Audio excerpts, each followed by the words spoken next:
What's good, everybody? Welcome back to Whole Views, and today we're going to talk about Marvel's What If animated series that just wrapped up on Disney+.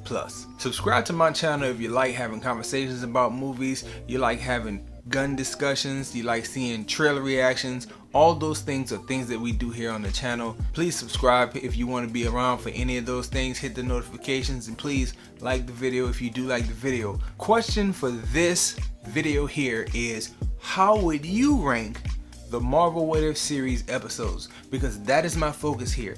I look at episodes 8 and 9 as the wrap up of the story. So when it comes to me ranking all the episodes, I kind of take 8 and 9 out because they were so thrilling. They were such a great conclusion.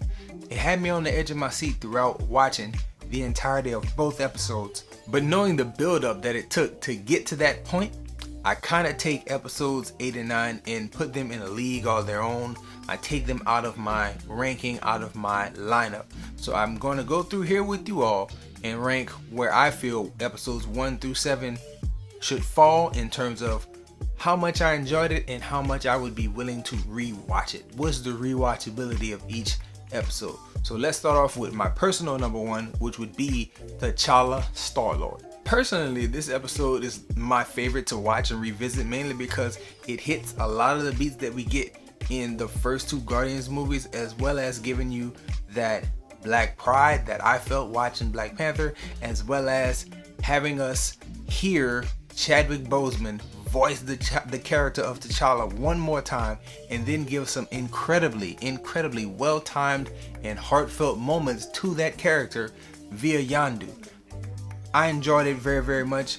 It's something that I plan on watching again, and it's very high on the scale when it comes to comparing it to the other episodes. It's personally my favorite to rewatch outside of that great finale and penultimate episode. My number 2 is actually quite different. Dare I even call it strange. It is the Doctor Strange episode that focuses on the sadness that Doctor Strange feels instead of losing his hands. I have to say that is, I believe, without a doubt, is probably the saddest thing I've ever seen Marvel put out. It was really heartbreaking to watch him go through all that he went through, only to still lose the love of his life, only to present himself as being so hideous that she didn't even want to be near him. Like, oof, you feel it for him in that moment. And I definitely feel like that episode is one that you can go back and revisit, because I remember watching that episode and then having to come back and watch it. I think it was even the next day that I had to come back and rewatch it because I didn't get the time movement, the time fluctuation.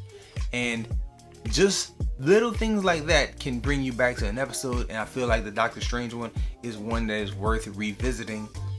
It was a great one. It was very heartfelt, very sad, but still something I would be willing to sit down and watch one more time. Number 3 for me, and I was kind of debatable about this one, was the zombie episode. The zombie episode was great because this series being a series of anthology type stories, you don't know who's going to advance. You don't know who's going to move on from this story, if anyone at all is going to survive this thing. So as I was watching the zombie episode, I actually felt a whole lot of tension, as if I was watching a real scary movie, because you didn't know who was gonna make it. You know, once Happy went out, I was like, okay, well, it's not a guarantee all these people are gonna survive. Then later on, you get Hope being taken out, you get the Hulk being left behind, and it's like, who knows who's gonna survive? So if you're watching something like that with characters you're fairly familiar with, and you don't know what's gonna happen to them, it creates a very tense situation. And I feel like that zombie episode created a whole lot of tension. It's one that I really liked, and it's so, again, reminiscent of most zombie movies nowadays. It's something that, again, I wouldn't mind go back and take a look at, because it was, enough fun to go back and revisit, even though we kind of know the outcome and the tension won't be as heightened. For my number 4, I may get a bit of controversy, a little bit of pushback here, because for me, the Captain Carter episode was my number 4. Again, kind of debating on whether I should put it higher or not, because I enjoyed pretty much every episode a whole lot. There's only maybe one that I did not enjoy, but Captain Carter is not that one. Captain Carter is one that I felt really introduced you to the series and what the series could be very well. I feel like it really replayed the beats of the Captain America movie with the roles in reverse very, very well. And it hit all the major points of that movie in 30 minutes. I thought it was a very nice condensed story, and again, put together so well that it ushered me into the series very easily. Very, very easily. Easy to rewatch. I've already rewatched it 2 or 3 times. Number 5 would be the Killmonger episode for me. I feel like this episode was very well done. I liked it a lot because it gave the Killmonger character way more mental capacity and mental capability than we saw on display in the original Black Panther film. Now, if you look at that movie very closely and pay attention to the list of accolades of Killmonger in the film, it's the same list of accolades. He was still like an MIT graduate and super smart and super capable in the military.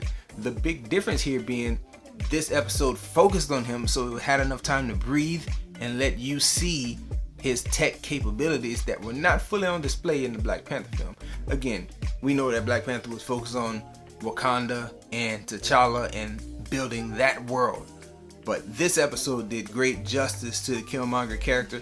And one thing about him that stayed true in the movie as well as the episode and then all the way through the finale is that Killmonger, his motivation is what makes him a great villain. In the movie, we loved his character because he really wasn't wrong.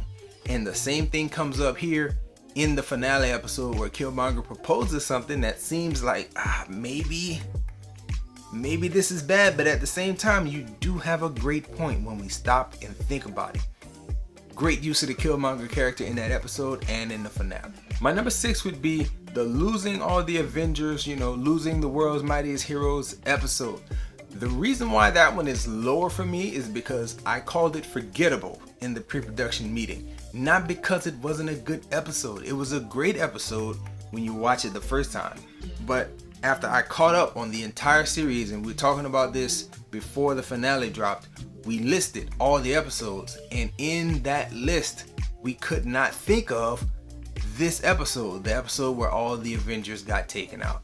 Now, that's not saying it wasn't a good episode. I remember when I first watched it for the first time, it laid the intrigue out a whole lot. It had you really invested on what's going on.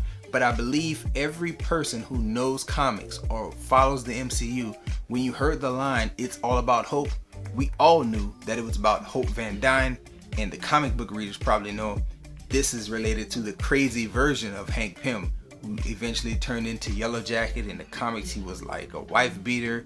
It was bad stuff in the comics for Hank Pym, but different from what we see in the MCU.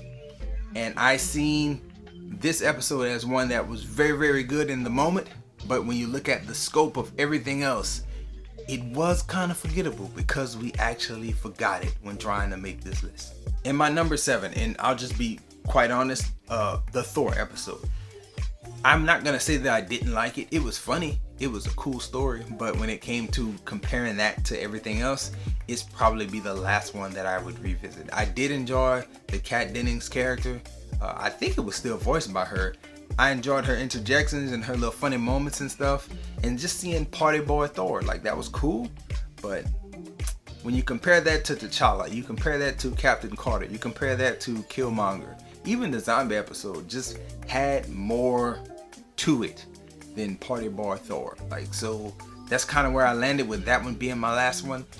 Where do you land on, like, you ranking them? Would you put Party Boy Thor higher? Did you feel like the murder mystery of the Avengers, was that not forgettable at all for you? Because it was very forgettable to me when trying to make this list, and my other producers when we had the discussion. So where do you think all the episodes fall? Please leave them in the comments below. This has been Ho Views. Those are my views. I would love to hear your views. Please let us know what you think about it. That's pretty much all we have. Be on the lookout for more comic book material. I did do a video talking about my comic book introduction to the What If series. Please go and check on that. I'll provide a link. Enjoy yourself. Guard your heart. Come back and check out more videos.